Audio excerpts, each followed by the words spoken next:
Lengthy problem ఇచ్చినప్పుడు problem మాత్రమే lengthy ఉంటుంది, సొల్యూషన్ ఈజీ అన్నమాట. కాబట్టి ఇక్కడ చూద్దాం. ఇక్కడ ఏమి 6 పవర్ 6 రిపీట్ అయింది కదా. సో ఇట్లా రిపీట్ అయినప్పుడు మనం ఎట్లా రాసుకోవచ్చు, 6 into 6 power 6 by 3 into 3 power 6 divided by 4 into 4 power 6 by 2 into 2 power 6 2 power n. ఇప్పుడు చూడండి, ఇక్కడ భూములు రెండు సమానమైనప్పుడు ఘాతాన్ని యాడ్ చేయొచ్చు. అంటే a power m into a power n is equal to a power m plus n.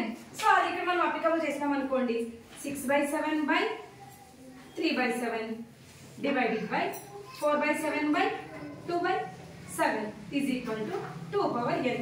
మరి ఇక్కడ చూడండి, ఘాతాలు రెండు సేమ్ ఉన్నాయి. అంటే ఏమి, a power m by b power m is equal to a by b whole power m అని రాయొచ్చు కదా. ఇక్కడ 6/3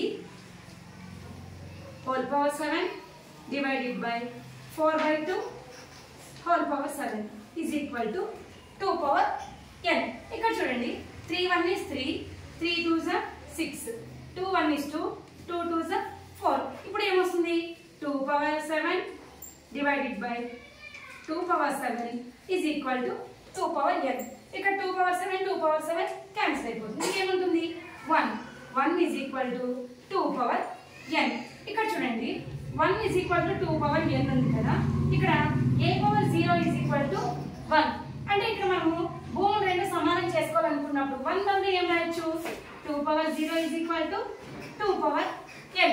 ఇక్కడ భూములు రెండు సమానమైనవి కాబట్టి ఘాతాలు రెండు కూడా సమానం అవుతాయి. n is equal to 0. So n value 0.